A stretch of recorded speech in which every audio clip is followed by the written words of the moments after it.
मुद्दई लाख बुरा चाहे तो क्या होता है, वही होता है जो मंजुरे खुदा होता है. परमेश्वराच्या मनामध्ये असेल तेच शेवटी होतं आणि शेवटी सत्याचाच विजय होतो. खोटं काही काळ बाजारामध्ये चालतं, मात्र त्याचं आयुष्य जे असतं ते अल्प असतं. सत्य उशिरा उजेडात येतं, सत्याचा विजय शेवटी होतो, मात्र तो होताना दीर्घकाळ टिकतो. तसेच अनेक अनुभव माझ्या आयुष्यामध्ये अनेकदा आलेत. म्हणजे सुरुवातीला मला खोटं ठरवण्याचा प्रयत्न झाला, माझ्यावर आरोप झाले, बदनाम करण्याचा प्रयत्न झाला, पण नंतर विजय हा माझाच झाला. आज एक अशीच घटना आहे. म्हणजे खरं तर आज माझ्या आनंदाचा दिवस आहे. माझ्या आयुष्यातली सगळ्यात महत्वाची घटना आज 3 जानेवारी 2022 रोजी घडली. नुकताच ठाणे सत्र न्यायालयाचा निकाल आलाय आणि त्या निकालामध्ये मला एका खोट्या गुन्ह्यातून निर्दोष मुक्त करण्यात आले. या खटल्याकडे ठाणे आणि पालघर जिल्ह्यांसह अर्ध्या अधिक महाराष्ट्राचं लक्ष लागलं होतं. शरद पाटलांचं नेमकं काय होतंय, ही शेवटची वेळ आहे की ही जर वेळ फसली तर शरद पाटील आपल्याला कधीही आटोक्यात येणार नाही असं प्रत्येकाला वाटत होतं. आणि म्हणून सगळे विरोधक झटून कामाला लागले होते. त्यातच या 10 जानेवारीला आम्ही एक मोठं आंदोलन करतोय. गेले 2 महिने हे भ्रष्टाचाराविरुद्ध आंदोलन सुरू आहे. सगळे प्रयत्न करून झाले, शरद पाटील काय ऐकत नाही. आता 10 जानेवारीला त्याला उपोषणाला बसण्यापासून प्रवृत्त करायचं असेल तर एकच मार्ग हातात होता, तो म्हणजे 12 वर्षापूर्वी जी घटना घडली होती तो खटला आता हिअरिंगला आला होता, शेवटच्या टप्प्यात होता. यामध्ये शरद पाटील यांना अडकवणं, त्यांना शिक्षा लावून घेणं हे त्यांना अत्यंत गरजेचं होतं आणि म्हणून सर्वांच्या जीवाचा आटापिटा चालला होता. मात्र सगळेच्या सगळे विरोधक अक्षरशः तोंडघशी पडलेत. खऱ्याचा विजय झालाय, सत्य जिंकलंय आणि त्याच्यामुळं एकूणच विरोधकांमध्ये जरी दुःखाचं वातावरण असलं तरी माझ्या सहकाऱ्यांमध्ये, चाहत्यांमध्ये, समर्थकांमध्ये एक आनंदाचं वातावरण आहे. ही खरं तर माझ्या आयुष्यातली सर्वात कठीण परीक्षा होती. सगळे विरोधक एकवटल्याने जेलमध्ये जावं लागतंय की काय असं वाटत होतं. मी माझ्या मनाची तयारी केली होती. मात्र परमेश्वर हा सातत्याने माझ्या पाठीशी. म्हणजे एका कार्यकर्त्याने व्हॉट्सअपवर एक पोस्ट केली, सदू हप्ते म्हणून त्याचं नाव आहे. ते म्हणतायत की आदिवासी बांधवांना गेली अनेक वर्ष तुम्ही तुमच्या वृत्तपत्रामधून न्याय देताय, तेव्हा आदिवासी बांधवांचे खाल्लेले रस्ते तुम्ही परत मिळवून दिले आणि आदिवासी बांधवांचे आशीर्वाद तुम्हाला लाभले, त्याच्यामुळे तुम्हाला कोणीही अटक करू शकणार नाही. ही खूप बोलकी प्रतिक्रिया होती. आदिवासी बांधवांचे खऱ्या अर्थाने मला आशीर्वाद मिळाले. त्यांची लढाई लढताना जी सगळी संकट येत होती ती सगळी संकट दूर होऊन आता विरोधक चांगलेच अडचणीत आले. आता घटना काय आहे ती बघा. म्हणजे खरं तर ही 12 वर्षापूर्वीची घटना आहे. सध्याची जी पिढी आहे त्यांना कदाचित माहीत नसेल तर 12 वर्षाचं एक तक उलटून गेलंय. बरोबर 2009ला 3 मार्च 2022 रोजी खंडेश्वरी नाक्यावर दामू शिंगडा, त्यावेळी ते खासदार होते, त्यांचे स्वीय सहाय्यक सतत त्यांच्या बरोबर जे असायचे नरेश आखरे यांना बेदम मारहाण झाली होती. म्हणजे हातपाय मोडेपर्यंत त्याला मारलं होतं, डोकं फुटलं होतं, 20-22 दिवस कोमामध्ये होता आणि अजूनही तो काही त्या धक्क्यातून सावरलेला नाही, अजूनही लंगडत चालतोय. म्हणजे पाय मोडलेले आहेत. आम्ही नेहमी सांगतो की ही कर्माची फळं तो भोगतोय. हा हल्ला झाल्यानंतर खरं तर हा नाक्यावर हल्ला झाला होता, भर वस्तीत भर गर्दीत हल्ला झाला होता. सगळ्यांना माहित होतं शरद पाटील तिथे होता की नव्हता. तरीही गुन्हा नोंदताना त्यावेळेस तत्कालीन खासदार दामू शिंगडा आणि त्यावेळेस राष्ट्रवादी काँग्रेस आणि काँग्रेसचं सरकार होतं, त्याच्यावर दबावाने वाडा पोलीस ठाण्यामध्ये पोलीस निरीक्षक गायकवाड जे होते त्या गायकवाडांना हाताशी धरून माझ्यावर चक्क 307 कलमा अन्वये गुन्हा नोंदवला होता, म्हणजे हाफ मर्डर. कोणत्याही परिस्थितीमध्ये शरद पटेलला अटक करायचीच हा उद्देश डोळ्यासमोर ठेवून हा गुन्हा नोंदला होता. कुठल्याही गोष्टीची सुरुवात चुकीची झाली, खोट्यातून झाली की त्याचे परिणाम काय होतात ते त्यांना सगळ्यांना भोगावे लागले. खरं तर ज्यांनी हल्ला केला होता त्यांची नावं घ्यायची त्यांची हिंमत झाली नाही. मात्र निवडणूक डोळ्यासमोर होती. 2009ला लोकसभेच्या निवडणुका होत्या, 3-4 महिन्यानंतर निवडणुका लागणार होत्या आणि आम्ही याच नरेश ठाकरेंचं भ्रष्टाचाराचं म्हणजे शिंगणांच्या नावावर जे काही उपद्व्याप चालले होते त्याचं प्रकरण बाहेर काढलं होतं. आणि 2 मार्च ते 18 मार्च या दरम्यान जो पेपर दाखवला जातो त्या पेपरचं खरं तर काहीही विशेष नव्हतं. त्याच्या आधी जे काही आम्ही लिखाण केलं होतं त्या लिखाणापासून म्हणजे राग धरून की आता जर शरद पटेलचा बंदोबस्त केला नाही तर लोकसभेच्या निवडणुकांमध्ये आपल्याला पराभव आढळेल. शेवटी तो पराभव झालाच. खोटा गुन्हा नोंदल्यानंतर दामू शिंगणांचा जो पराभव झाला त्याला बऱ्याच अंशी जबाबदार ही घटना आहे. आणि विशेष म्हणजे हेच नरेश ठाकरे आहेत. या नरेश ठाकरेंमुळे अनेक लोक अनेकदा अडचणीत आलेली आहेत. सध्या जे दौलत दरोडा अडचणीत आहेत त्यांच्या मागेही हा नरेश ठाकरे पाठीशी ठामपणे उभा आहे आणि म्हणून आज दौलत दरोडांना खडे फोडायची वेळ आलेली आहे. दामू शिंगणांचा पराभव त्यातूनच झाला. तर तो गुन्हा नोंदल्याबरोबर दुसऱ्याच दिवशी चक्क वाडा शहर बंद केलं होतं. शरद पटेल यांना अटक करा म्हणून वाडा शहर बंद झालं. म्हणजे हल्ला झाला नरेश ठाकरेंवर. नरेश ठाकरे हे अंबईला राहतात. वाडा शहराशी त्यांचा दुरान्वयी संबंध नाही. मात्र वाड्याच्या व्यापाऱ्यांनी सर्वपक्षीय लोकांनी एकत्र येऊन केवळ मशालचा आवाज दाबण्यासाठी शरद पटेलनं संपवण्यासाठी पूर्ण बाजारपेठ बंद करण्याचा निर्णय घेतला होता. खरं तर त्यावेळेसचे जे व्यापारी संघटनेचे अध्यक्ष होते ते सगळे आपले मित्रच होते. अर्धी अधिक बाजारपेठ ही मित्रांनीच भरलेली आहे. माझं काम त्यांना माहिती आहे, सगळ्या गोष्टी माहिती आहेत. ज्यावेळेस बंद करण्यासाठी त्यांच्यावर दबाव आला त्यावेळेस या लोकांनी माझी भेट घेतली. त्याच्याकडे सगळे मित्रमंडळी होती, त्यांनी आले म्हणजे काय करू, आमच्यावर दबाव आहे. मी सांगितलं आता माझी परीक्षा आहे. 2 गोष्टी आहेत. नेहमी मी चॅलेंज स्वीकारतो, एक ते हिरो एक ते झिरो. एक ते हिरो होईल एक त्याच्यामध्ये झिरो होईल. मी काही घेऊन आलो नव्हतो तुमच्या शहरामध्ये, त्याच्यामुळं माझं फार काही नुकसान होणार आहे असला भाग नाही. तुम्ही वाडा शहर बंद करा. त्यावेळी त्यांनी विचारलं का. मी सांगितलं 2 गोष्टी होईल. वाडा शहर बंद केल्यानंतर जर मला अटक होणार असेल तर तुमचा विजय झाला, पण मला जर अटक झाली नाही तर मात्र तो तुमचा पराभव असेल. पूर्ण शहर एकत्र आलं, सर्व राजकीय पक्ष एकत्र आले आणि तरी सुद्धा शरद पटेल यांना अटक होत नाही. याचा अर्थ शरद पटेल हा कोणतरी मोठा आहे. म्हणजे आजपर्यंत मला विरोधकांनीच मोठं केलंय, आताही तुम्हीच मला मोठं कराल असं सांगितल्यानंतर त्यांच्यामध्ये ही चळविचळ सुरू झाली. मात्र खासदारांचा दबाव, त्यावेळेचे आमदार विष्णू सवरा यांचा दबाव, सर्व राजकीय पक्षात शिवसेनेपासून तर सगळ्या राजकीय पक्षांपर्यंत सगळे एकत्र आले होते. वाडा शहर बंद झालं. शरद पटेलला अटक करा म्हणून मोठा दबाव होता. मी माझ्या कार्यालयात बसलो होतो. मशाल टॉवर जे विठ्ठल मंदिराजवळ कार्यालय होते ते बसलो होतो आणि मोठा फौजफाटा घेऊन लक्ष्मण गायकवाड नावाचे पोलीस निरीक्षक माझ्याकडे आले.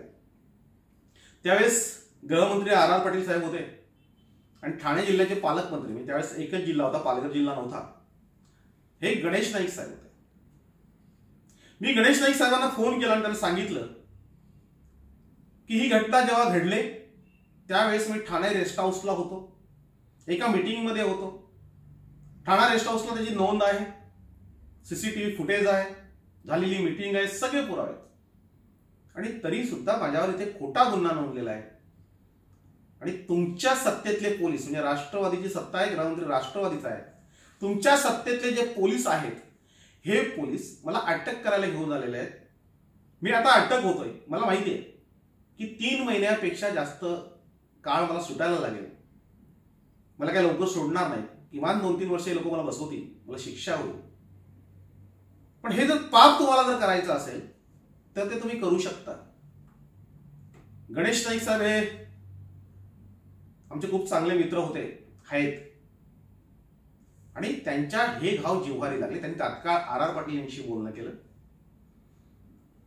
आणि त्यावेळेसचे एसपींचा फोन माझ्याच कार्यालयामध्ये लक्ष्मण गायकवाडांना आला की प्रकरण तपासून बघा, शरद पाटील तिथे असतील, तुम्ही वाडा शहराचे पोलीस निरीक्षक आहात, शहरातील लोक ज्यावेळेस घटना घडली त्यावेळेसची लोकांचे 4 लोकांना विचारा शरद पाटील तिथे होते का, असतील तर त्यांना अटक करा, नसतील तर त्याला हात लावायचं नाही. हे त्यावेळेसच्या एसपींनी सांगितलं. आणि लक्ष्मण गायकवाडांना मी एवढंच सांगितलं पोलीस निरीक्षकांना, छातीवर हात ठेवून सांगा की तुमच्यावर दबाव कोणाचा आहे. जे दबावाखाली आहेत, दबाव टाकतायत, त्यांची सत्ता त्यांची असेल अशातला भाग नाहीये, ते खासदार आमदार असतील अशातलाच भाग नाहीये. पण तुम्ही हे पाप करू नका मला अटक करण्याचं. आणि मी जर गुन्हा केला असेल तर तुम्ही मला इथून बेड्या घालून घेऊन जा, मी तुमच्याबरोबर यायला तयार आहे. माझं पूर्ण कार्यालय पोलिसांनी भरलं होतं, खाली पोलीस होते, अर्धा अधिक शहरपटला कशी अटक होते हे बघायला आले होते. आणि त्याच्यानंतर दुसरा फोन गणेश नाईक साहेबांचा मला आला. म्हणजे काय झालं, मी सांगितलं असं सांगितलंय. आणि पोलीस निरीक्षकांचं तरी म्हणणं आहे का मी तिथे नव्हतो, त्यांचे पोलिसही सांगतायत मी नव्हतो, शहरातील लोकही सांगतात मी नव्हतो, आणि तरी दबावाखाली जर अटक करणार असतील तर साहेब तुम्ही बघा. गणेश नाईक साहेबांनी फोन गायकवाडांना द्यायला सांगितला, पोलीस निरीक्षकांनी फोन घेतला आणि गणेश नाईक साहेबांनी त्यावेळेस सांगितलंय, हिम्मत असेल तर शरदला हात लावून दाखवा. गणेश नाईक साहेबांचे हे वाक्य म्हणजे माझ्यासाठी उधार राहिले. मी त्यांचे उपकार आयुष्यभर विसरणार नाही. आल्या पावली गायकवाड निघून गेले. त्याच रात्री आर पाटील साहेबांचा फोन आला. त्यांनी दुसऱ्या मला भेटायला बोलवलं. मी सगळी फाईल्स कागदपत्र घेऊन गेलो आणि त्यांना सांगितलं की हे तुमचं सरकार आहे, तुमच्यासारखा गृहमंत्री आहे आणि चाललेलं हे चुकीचं आहे.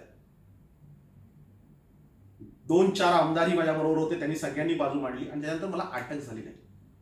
वाडा शहर बंद झालं, आंदोलन झाली, मोर्चा झाली, सगळं झालं, मात्र मला अटक झाली नाही. आणि तिथे माझा पहिला विजय झाला होता. मला सन्मानाने पोलिसांनीच अटकपूर्व जामीन मिळवून दिला आणि त्याच्यानंतर ही केस कोर्टामध्ये उभी राहिली होती. कोर्टामध्ये खोटी केस किती वर्ष चालू शकते आणि कसे साक्षी पुरावे खोटे नोंदले जातात, लोक शब्देवर कशी खोटी बोलतात, हे मला अनुभवायला मिळालं. म्हणजे नरेश ठाकरेंच्या बाबतीमध्ये बोललं जात आहे की हा माणूस निकषकांत खोटा आहे. म्हणजे जगामध्ये खोट्या लोकांची जर स्पर्धा भरली की सर्वात खोटा कोण, तर त्याच्यामध्ये पहिला नंबर हा नरेश ठाकरेंचा येईल असं सर्वजण म्हणतात. म्हणजे वाडा तालुक्यातली किंवा त्याला भेटणारी लोक सगळे म्हणतात की हा अत्यंत खोटारडा माणूस आहे. याने न्यायालयामध्ये गीतेवर हात ठेवून शपथेवर सांगितलं होतं की शरद पाटील यांनी माझ्यावर हल्ला केला, यांनी मला रिव्हॉल्वर लावलं, याने दांडकाने मला मारलं, अनेक गोष्टी म्हणजे अगदी भ्रामक कल्पना रंगून सगळ्या. याच्या हातामध्ये रिव्हॉल्वर आहे, तो दांडकाने मारण्याचा प्रश्न येणार नाही, मात्र ते सांगितलं.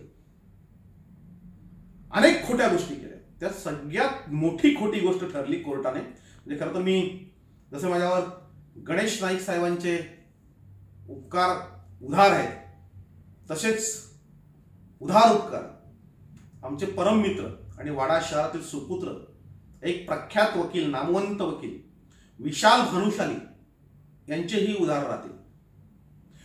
विशाल भानुशाली हे नाव सध्या न्यायालयीन वर्तुळामध्ये सर्वात वरच्या स्थानावर आहे.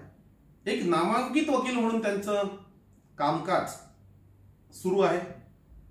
एक चांगले वकील म्हणून त्यांच्याकडे पाहिलं जातं. माझी ही केस 12 वर्ष सन्माननीय विशाल भानुशाली यांनी एकही रुपया न घेता लढवली. एकही रुपया कधी मागितला नाही, मीही कधी दिला नाही. मात्र शेवटच्या टोकाला जाऊन म्हणजे निकालाच्या दिवशीही ते हजर होते आणि पहिल्या दिवशीही ते हजर होते. त्यांनी अत्यंत अभ्यासपूर्ण अशी ही लढवली. आणि त्याचबरोबर सध्या मुंबई आणि गोवा राज्याचे अध्यक्ष आहेत ॲडव्होकेट गजानन चव्हाण. खूप मोठं नाव आहे. माझ्यासाठी तर ते खूप मोठं नाव माझ्या आयुष्यातलं असेल की त्यांनी ही केस अगदी अत्यंत चांगल्या प्रकारे लढवली. जे काही आरोप केले होते त्या आरोपांच्या चिंध्या उडवल्या. अक्षरशः खोटारड्या लोकांचे त्यांनी वाभाडे काढले. आणि ही केस किती खोटी आहे, कशा प्रकारे मला अडकवण्याचा प्रयत्न झालाय हे त्यांनी सांगितलं, ते पटवून दिलं. आणि त्याच्यामुळं माझी निर्दोष मुक्त झाली. त्याच्यामध्ये बघा तुम्ही, ज्यांनी हा गुन्हा नोंदवला होता म्हणजे माझ्यावर कलम जे लावले होते ते होते 307, 306, 504, 507, 34, 30, आर्म ऍक्ट 385. म्हणजे जेवढे काही शोधून कलम लावता येतील तेवढे सगळे कलम हे माझ्यावर लावले होते. माझ्यासोबत आणखीन दोघांची नावं घेतली होती. त्याच्यामध्ये चंद्रकांत हरड हे मुरबाडचे आहेत आणि दुसरे विशाल बांगर हेही मुरबाडचे आहेत. जेवढे साक्षीदार आले, जेवढे पंच आले, त्याच्यापैकी कोणीही या दोघांचं नाव घेतलं नाही. हिंमतही झाली नाही कोणाची. म्हणजे अगदी नरेश आकरेंचंही तिथलं जे वर्तन होतं कोर्टात ते बघितलं तर या दोघांचं नाव घेण्याची त्यांची हिंमत झाली नाही. आणि मी जिथे नव्हतो माझं नाव मात्र त्यांनी मिनिटाला ते घेतलंय. आणि ते मिनिटाला जे खोटं बोललं होते त्याचा कुठलाही प्रकारचे पुरावा देऊ शकले नाही. पहिली गोष्ट, वाडा पोलीस ठाण्यामध्ये जी फिर्याद नोंदवली होती ती जी फिर्याद आहे तीच फिर्याद अत्यंत हास्यास्पद अशी होती. फिर्याद नरेश आकरे यांनी नोंदवली नव्हती. फिर्याद नोंदवली होती त्यांच्याकडे कामाला असलेल्या दिलीप बबन पाटील, आपटी, राहणार विक्रमगड, तालुका विक्रमगड, या तिथल्या त्यांच्या सहकाऱ्यांनी नोंदवली होती. म्हणजे पोलीस फिर्याद किती खोटी घेऊ शकतात याचं हे उत्तम उदाहरण आहे. वाडा पोलिसांनी कशा पद्धतीने खोटी कंप्लेंट नोंदवली त्याचेही वावाडे कोर्टामध्ये नोंदले. फिर्यादीमध्ये आधी जी फिर्याद नोंदली त्यामध्ये लिहिलं होतं की शरद पाटील यांनी, म्हणजे हे एका गाडीवर 2 व्हीलरवर टेबल सीट आले आणि या तिघांनी नरेश आकरे यांच्यावर प्राणघातक हल्ला केला. त्यातल्या दोघांना आम्ही ओळखत नव्हतो. शरद पाटील त्याच्यावर प्राणघातक हल्ला केला, मलाही त्यांनी मारलं, नरेश आकरेही दवाखान्यात गेले, मीही दवाखान्यात गेलो, असं फिर्यादीने पूर्ण होतं. आम्ही दवाखान्यामध्ये, मी दुसऱ्या तिसऱ्या दिवशी माहितीच्या अधिकारामध्ये माहिती मागवली होती की दिलीप पाटील हे पोलीस ठाण्यामध्ये आले होते का. दवाखान्यामध्ये माहिती मागवली होती की हे दवाखान्यामध्ये ऍडमिट झाले होते का. दवाखान्यातल्या डॉक्टरनी सांगितलं होतं की अशा प्रकारचे कुठलेही नोंद दवाखान्याच्या रजिस्टरमध्ये नाही. दिलीप पाटील हे काही दवाखान्यात आलेले नाहीयेत, त्यांच्यावर कुठल्या प्रकारचे आम्ही उपचार केलेले नाहीयेत. खरं तर केस तिथे जिंकलेली होती. जेव्हा ह्या फिर्यादींना कोर्टामध्ये उभं केलं आणि त्यांचा जबाब घेतला, सरकारी वकिलांनी विचारलं की तुम्ही ही जी फिर्याद नोंदवली तुम्ही नोंदवली का. त्यांनी सांगितलं हो.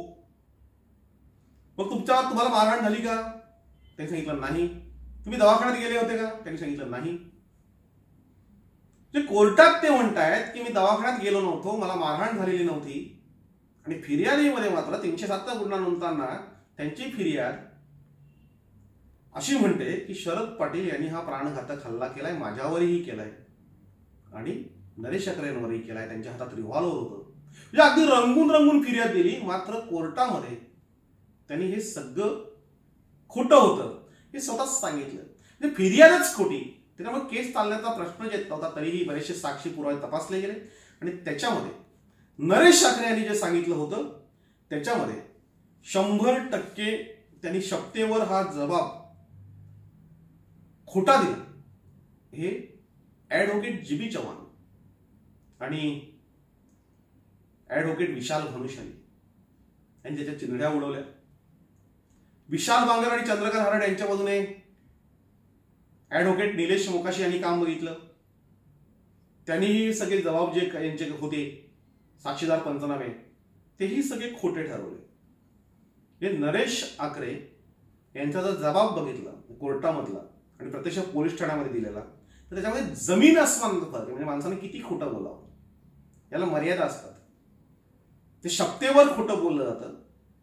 शरद पटेल कोणत्या अडकला पाहिजे ह्या उद्देशाने जे काही त्यांनी एक खोटं करण्याच्या मागे 10 खोटं करून बसला आणि त्याच्यामध्ये ते अडकले. जे खरं तर दिलीप बबन पाटील यांनी त्यांच्या जबाबामध्ये सांगितलंय की माझे मालक नरेश आकरे हे अँटी चेंबरमध्ये त्यांच्या कार्यालयात बसले होते. मी अँटी चेंबरच्या बाहेर उभे होतो आणि तिथे ती घटना घडली. नरेश आकरेंनी सांगितलं की मी प्रथमेश हॉटेलच्या समोर दारला झाडे तिथे उभे होतो आणि तिथे आमच्यावर हल्ला झाला. पोलिसांनी जो पंचनामा केला जिथे रक्त सांडलं होतं तो पंचनामा राधेश्याम मेडिकलच्या इथे केला होता. म्हणजे जिथे घटना घडली हे सांगतात नरेश आकरे, तिथून 33 फुटांवर म्हणजे मध्ये एक रस्ता आहे, कच्चा रस्ता आहे, त्याच्या पलीकडं एक मेडिकल स्टोअर आहे आणि त्या मेडिकल स्टोअरवर दुसऱ्या दिवशी म्हणजे अगदी 24 तास उलटल्यानंतर जो पंचनामा केला तिथे रक्त सापडलं म्हणून सांगतात. म्हणजे अक्षरशः जीबी चव्हाण यांच्यासारख्या नामांकित वकिलाच्या पुढे ही केस आल्यानंतर त्या केसचं काय झालं याचा विचार करा. हे चिंधड्या उडवल्या गेल्या की असं कसं होऊ शकतं. फिर्यादी सांगतो अँटी चेंबरमध्ये गुन्हा घडला. ज्याला खरोखर मारहाण झाले तो सांगतो की प्रथमेश हॉटेलच्या बाहेर रस्त्यावर खंडेश्वर नाक्यावर माझ्यावर हल्ला झाला. आणि पोलिसांचा पंचनामा हा राधेश्याम मेडिकलच्या समोर झालाय, तिथून 33 फुटांच्या अंतरावर. खोटेपणाला जी काही सीमा असते ती त्याच्या मर्यादा यांनी उल्लंघन केलं होतं आणि त्यामुळे एकाबरोबर एक खोटं बोलले. त्यामुळे घटना नेमकी कुठे घडली हे कोणालाही सांगता आलं नाही. आता ह्या चार्जशीटमध्ये जर कागदपत्र बघितली तर सगळी कागदपत्र एकाच्याच हस्ताक्षरात आहेत. म्हणजे एकाच रात्री एकाच दिवशी कोणाच्या दबावाखाली सगळे पंचनामे केले आणि त्यानंतर सह्या ठोकलेल्या आहेत. नावं नरेश आकरेंनी सांगितली असतील, त्यांना वाटलं की सगळी नावं जी मी घेतोय ही सगळी लोक माझी आहेत, मी जसा खोटा बोलतोय तसं 100% हे लोक खोटं बोलतील म्हणून त्यांनी नावं दिली. पोलिसांनी पोलीस स्टेशनमध्ये बसून पंचनामे केले, जबाब नोंदवले, काहींच्या सह्या घेतल्या काहींच्या घेतल्या नाही.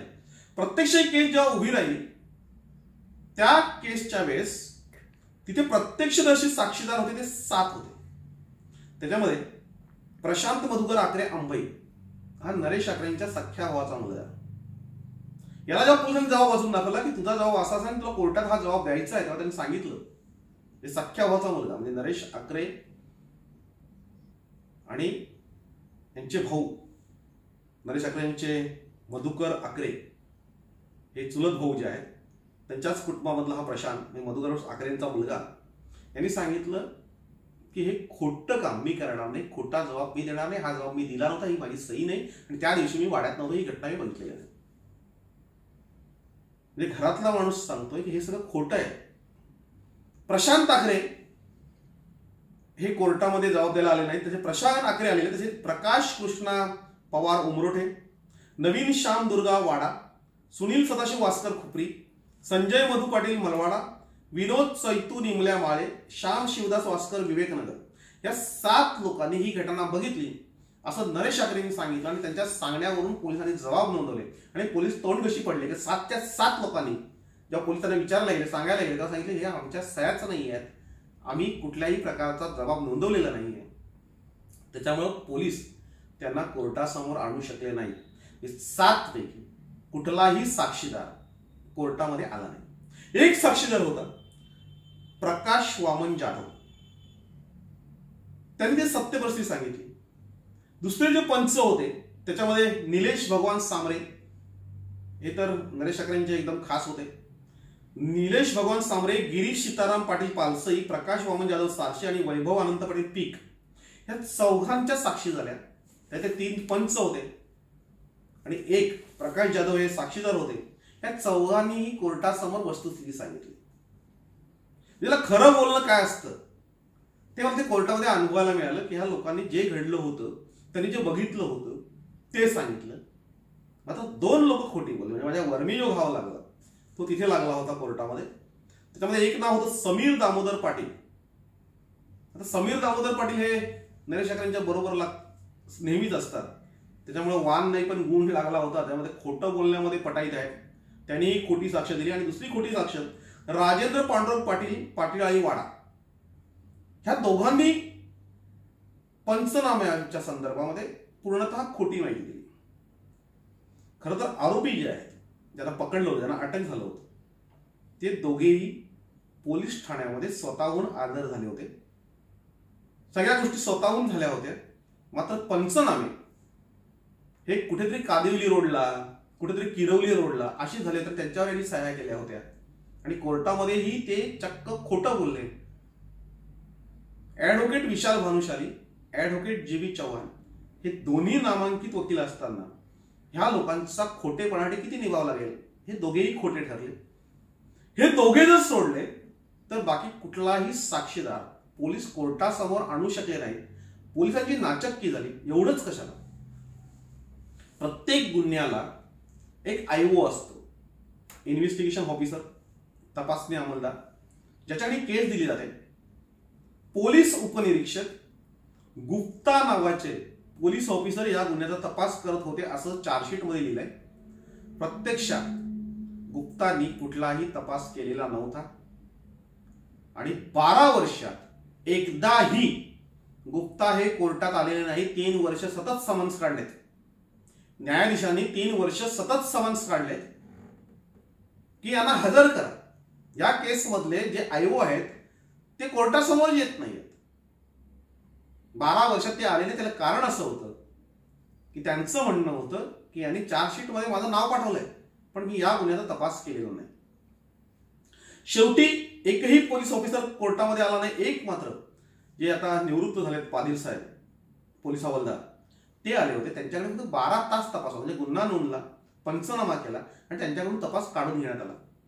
ते आले. त्यांनी सांगितलं की ही जी घटना घडली याच्याशी माझा कुठल्याही प्रकारचा संबंध नाही, मी तपास केलेला नाही. ऍडव्होकेट जी बी चव्हाण साहेब यांनी विचारलं की जी फिर्याद ज्यांनी दिलेली आहे दिलीप बबन पाटील हे तुमच्या समोर आले होते का? त्यांनी सांगितलं आलेले नाहीत. तर फिर्यादीच पोलीस स्टेशनला आलेला नाही, फिर्याद दिलेली नाही. मग फिर्याद कोण घेऊन आला? त्यांनी सांगितलं दवाखान्यातून पवार नावाचे पोलीस हवालदार जे आहेत ते फिर्याद घेऊन आले होते. मग जे डॉक्टर थोरात म्हणून होते त्यांना विचारलं गेलं की दिलीप बबन पाटील यांची फिर्याद दवाखान्यामधून दिली का? त्यांनी सांगितलं ते दवाखान्यात आलेलंच नाहीये, दवाखान्यात त्यांची नोंद नाहीये. तिथेच त्यांची चिरफाड झाली, तिथे त्यांचा पंचनामा झाला. म्हणजे कोर्टापुढे किती बोगस आणि खोटे पुरावे दाखल करून मला अडकवण्याचा प्रयत्न झाला होता याचं हे उत्तम उदाहरण आहे. म्हणजे माझ्या जागी दुसरा कुठलाही छोटा पत्रकार असता, दुसरा कुठलाही माणूस असता तर 3-4 वर्ष यांनी सडवलं असता 307च्या गुन्ह्यामध्ये. एवढ्या वाईट पद्धतीने खोटी कागदपत्र रंगवली होती. मात्र परमेश्वर माझ्या पाठीशी आहे. हजारो लोकांचे आशीर्वाद, दीनदुबळ्यांचे आशीर्वाद माझ्या पाठीशी आहेत. माझ्या आयुष्यामध्ये एकाही गरीबाचा, एकाही आदिवासीचा पैसा मी कधी खाल्लेला नाही, खाणार नाही. अनेकांना न्याय देण्याचा प्रयत्न केलाय. वयाच्या 18व्या वर्षापासून पत्रकार आहे. त्यामुळे यांच्या सगळ्यांचे आशीर्वाद पाठीशी आहेत. त्यामुळे एवढे मोठे गुन्हे कलम नोंदवून म्हणजे खरं तर ठार मारण्याचा प्रयत्न करणे म्हणजे 307 हाफ मर्डर हा गुन्हा होता. अनेक साक्षी पुरावे खोटे केले होते. कोर्टात निर्दोष सुटलो असतो नसतो तो भाग वेगळा, पण अटक जर झाली असती तर किमान 3-4 वर्ष मला सुटू दिलं नसतं. याची व्यवस्था सगळ्या राजकीय पक्षांनी केली होती. मात्र देव माझ्या पाठीशी होता आणि म्हणून एकही साक्षी पुरावा म्हणजे तिथे टिकलेला नाही. या पूर्ण गुन्ह्यामध्ये ओळख परेड नावाचा जो प्रकार होता तोच झाला नव्हता. कागद रंगवली होती. कोर्टामध्ये ओळख परेड संदर्भात विचारलं गेलं तर ओळख परेडच्या बाबतीमध्ये कुणालाही आणता आलं नाही. म्हणजे खरं तर ज्या पद्धतीने जबाब नोंदवले होते ते एकाच्याच हस्तक्षरात नोंदवलेले असल्याने नक्की ते नोंदवलेत कोणी सह्या केल्या याचा सगळा गोळमाल होता आणि त्याची तिथे चिरफाड झाली. नेमकं 10 जानेवारीला आंदोलन आलं होतं. आधी या लोकांनी ठेकेदार सगळ्यांनी एकत्र आले, मला खोटं पाडण्याचा प्रयत्न केला, आमिष दाखवली, धमक्या देऊन बघितल्या, मोर्चा काढण्याचा प्रयत्न केला, काहीही हाताला लागलं नाही. मग काय करायचं? तर या गुन्ह्यामध्ये आपण सगळ्यांनी एकत्र म्हणजे भ्रष्ट अधिकारी, लुटारू, ठेकेदार सगळे एकत्र आले, पैसे जमा केले गेले.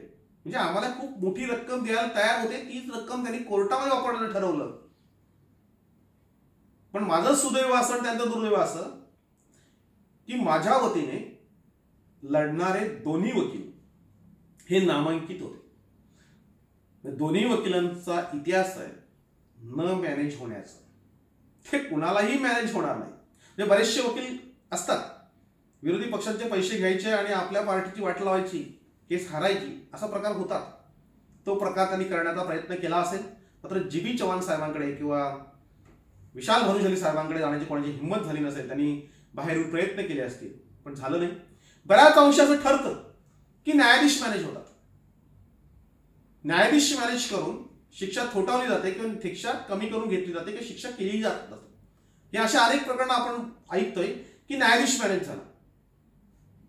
या केसमध्ये शरद पटेल समोर होता, कागदपत्र बोगस होती आणि न्यायाधीश हेमंत पटवर्धन साहेब होते.